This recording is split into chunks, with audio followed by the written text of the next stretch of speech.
Dünyada tamam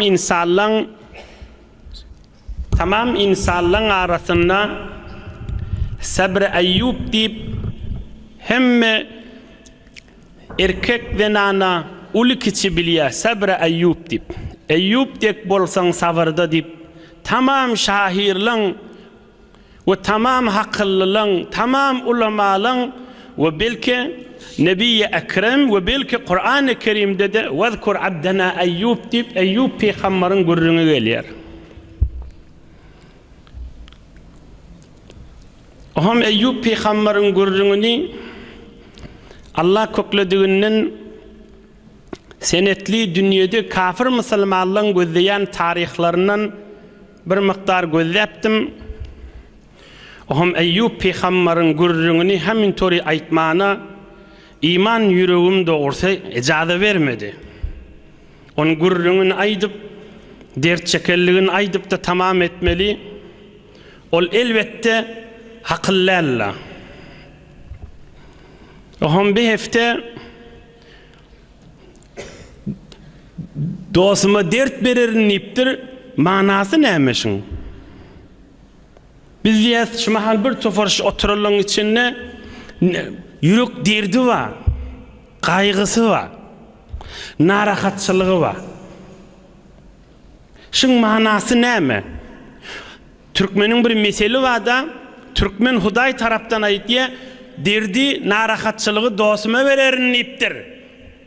Şun kaydılacak görürün, Eyyub peygamberin derdinden çoğup çıkayan ilimler, çoğup çıkayan dersler, ki onu Eyyub peygamberin gurrunun inşallah inniki hefte gurrununa girer.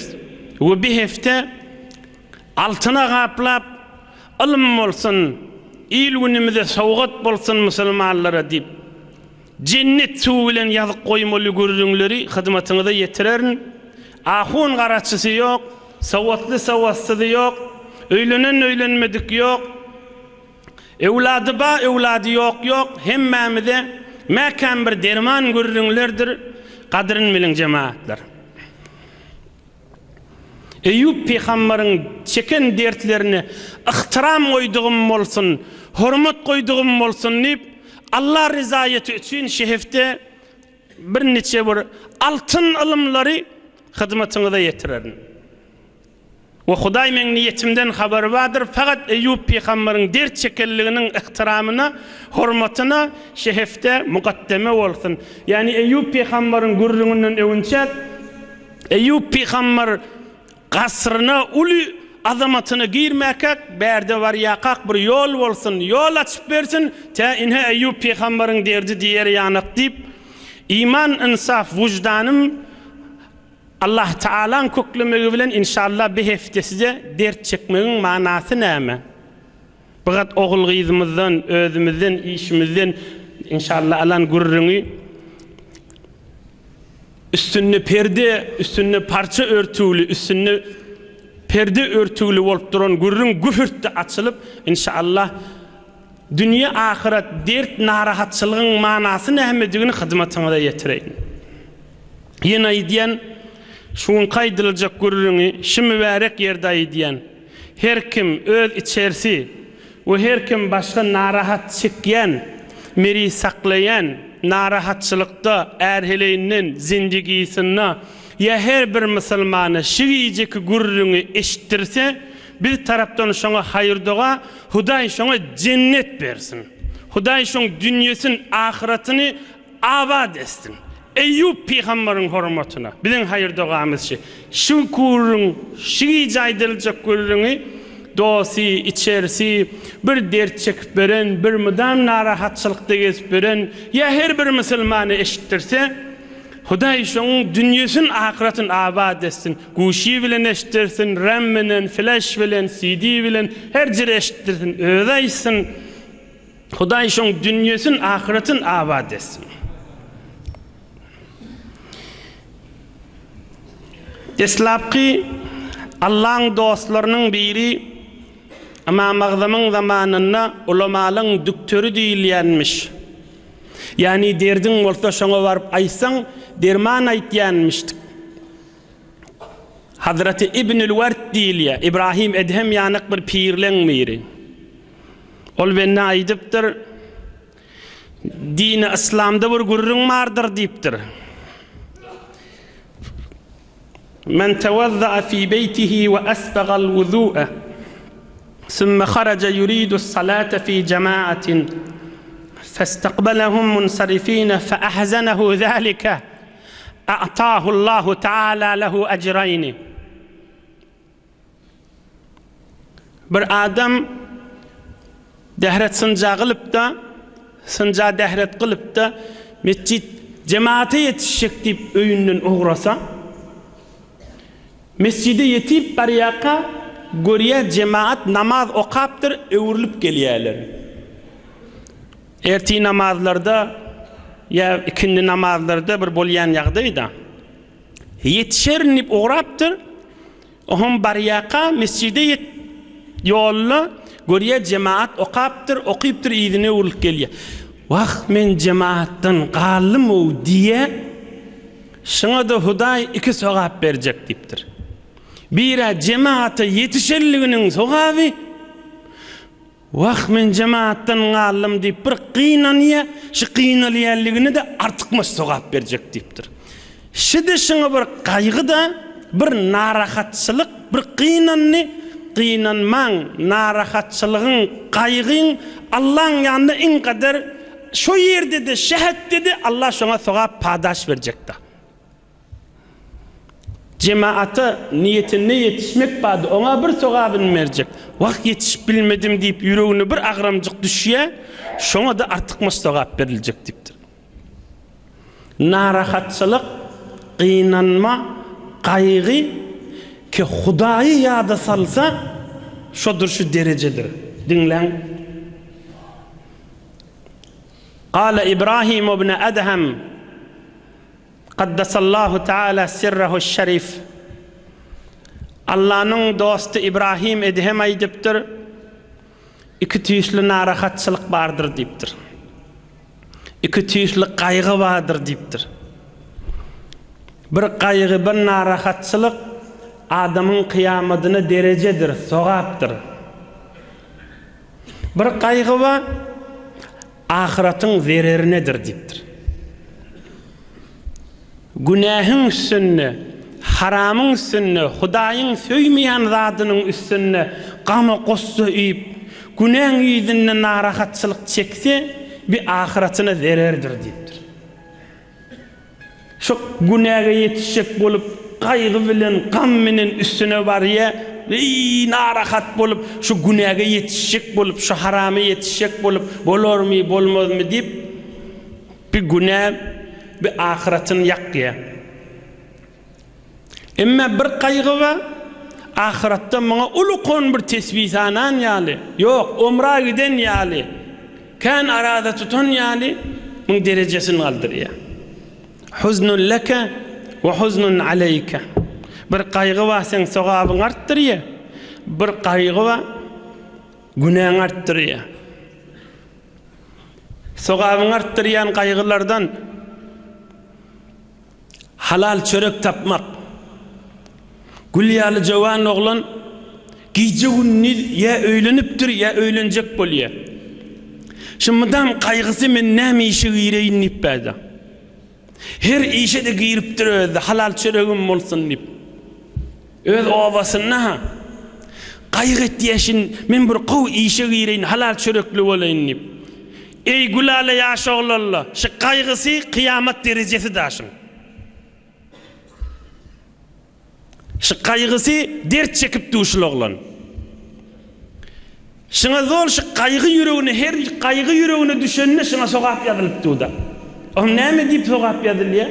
Maňa her gaýgy ýadyna düşenne, wah jan Hudaý bir gowy ýerden maňa bir iş köklense da diýär.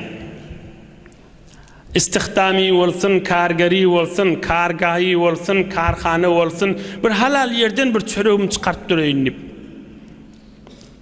Ya musafirat gurbat çekýär.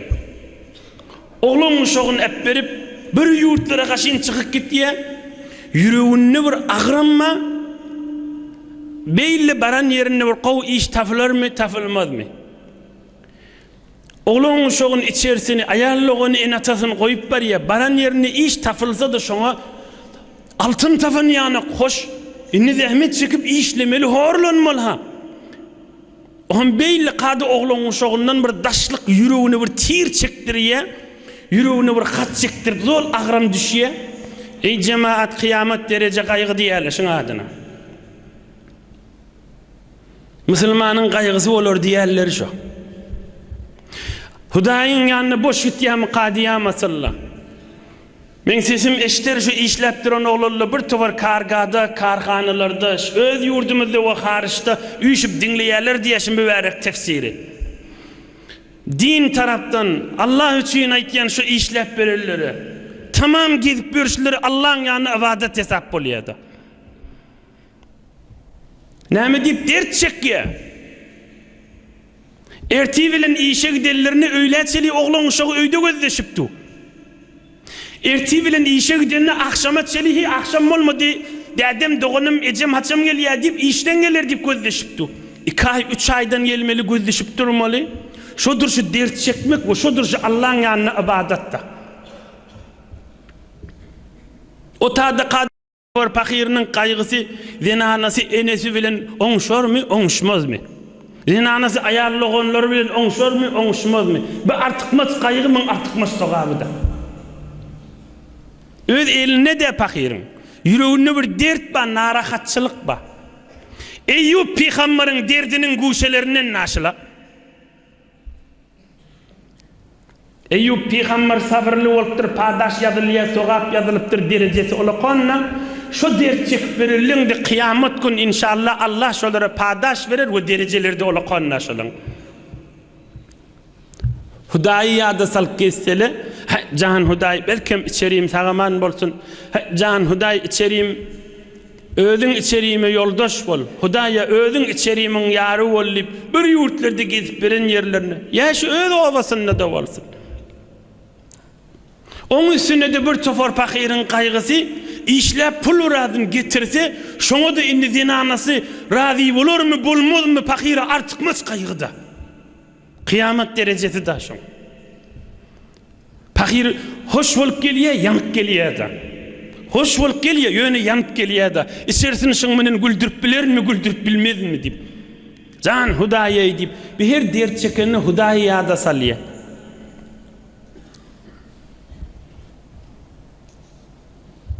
رأى الإمام الأوزاعي إبراهيم بن أدهم قدس سرهما وعلى عنقه حزمة حطب. إمام أهل الشام إمام أوزاعي شام tarafın büyük imamı İmam Ebu Hanife yani büyük adam İbrahim etemi örüptür, boynuna bir çığım odun alıp götürüp barıyamıştı. Şu odun satıp pul çıkarıyanmış da İbrahim etem. İmam Evzai İmam Ebu Hanife yalı adam İbrahim ibn Edhem'i örüptür, boynunu bir çığım tanıp bilen danıp odun alıp barıyamış. Ohum İmam Evzai aydıptır, ya Eba İshak ila meta hâzâ yakfûnek ihvânuka. Ey İbrahim Edhem deyiptir. Beytirip özüne ağram salmasan da bolacak deyiptir döwrüňde dostluň dogallyňma sene bir tikit çöreçik bilen suwjat etýän özüne ağram salyp berme deyiptir. İşiň ýerinde gezýän, işleýän oglanlar Allah üçin size sowgatdyr ha şu görüňler. İbrahim Edhem näme deyiptir? Faqala da'ni men urma habar etme deyiptir. Men eşitdim deyiptir. Dinni bir görüňme. Men waqafa mawqifa az-zullati fi talab al-halal wajabat lahu al-jannah. Men din ulamalarının eşitdim, dini İslam'da bir görüňme. Çörek çıkaracak deyip bir horluk görse, şoňa cennet wajib boldy deyip eşitdim deyiptir. Çörek çıkaracak halal çöreğim bolsun deyip horluk görse, Şoňa cennet wajip boldy dipdir. Bir işlemen gurrüňi, yo işlemen gurrüňde dert çekmen gurrüňi. Eyyub peýgamberiň derdiniň üstünden çoğyan alımlar şula. Bu taada enatasyny gaýgy, bu taada aýal oğullaryny gaýgy, öýlenen bolsa içerisine gaýgy. O taadaki işe yesi pulun sagaman berermi bermezmi bir gaýgy. Her gaýgy üstüne, her gaýgy bu taadaki de beýlek işläp berenne, her gaýgy ýadyna düşenne Can Hudaý özüň arkasy bol, Can Hudaý özüň ýogary bol, Can Hudaý özüň ýoldaşy bol, Hudaýa özüň kuwat ber. Hey Hudaýa, hey Can Hudaý, hey Can Hudaý özüň arkasy bol, hey Can Hudaý diýipdi. Hança derecesi kalıp barıydı Allah'ın yanına. Yine bir vururun nämeden bolly? İşläp beren ırskylyň ýedinne horluk çekip ýüreginden gaýgy geçe, ýani tiki açyklap aýtdyk da. Yine bir tofory var. Bilany dogry Eyyub peýgamberiň özi ýaly adamlar. Çagasy dogypdyr dertdiller. Enatavolip düktür o taada bir ahun madisele teverrik ay şoňa dem saldyrman akdeyli falan ýerde bir daýaw düktür ay oňa göterip akdeyli gije günni pikirleri kaygılar şo hey Can Hudaý belkim şe sebep bolsun Hudaý jan belkim sebep bolsun şodur şu derece şodur şu gaýgy şodur şu kıyamet derece Eyyub peýgamberiň derejelerinden naş. Öz gözümüz bilen görenimiz var. Marizleri sorap ayadet etmeye varamızda. Bir öýe bardyk. Garyjan bir ştada merizimiz var. Öýüň bir guşesinde däde ýaty, öýüň bir guşesinde ogul ýaty. 20 ýyl ber, 30 ýyl ber ýatylar.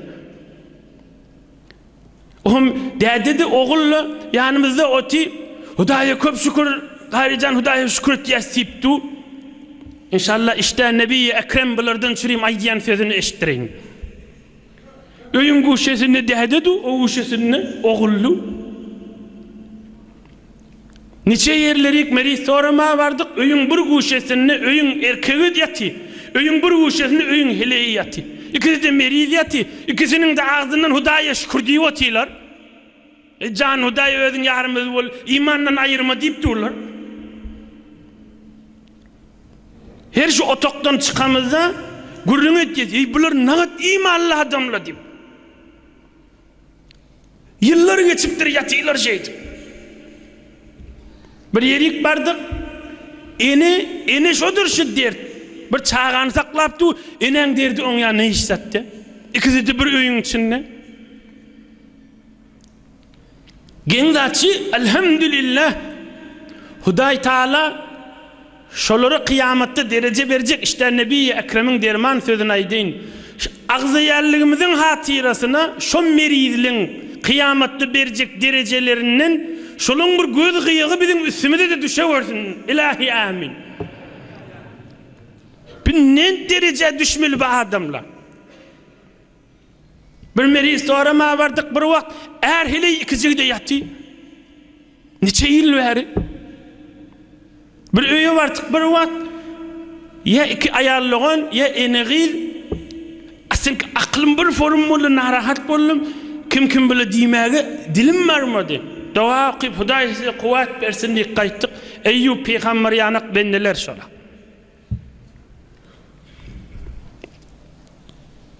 Eyyub peýgamberiň kıssasyny aýdakana geçeýliň boldymy hamşa? Ýa bolmady. Fakirler gije günni gelen adamyň ýanyna Hudaýa şükür diýip otylar. Ay bada bizde ýatysa diýenak. İblis imanlarını Allah Zülcelal elimizden gelýän zatda Eyyub peýgamberiň hormatyna şo bennilere kuwat bersin, yeňillik bersin, sakinet bersin, kıyamet derecelerini olaqan etsin.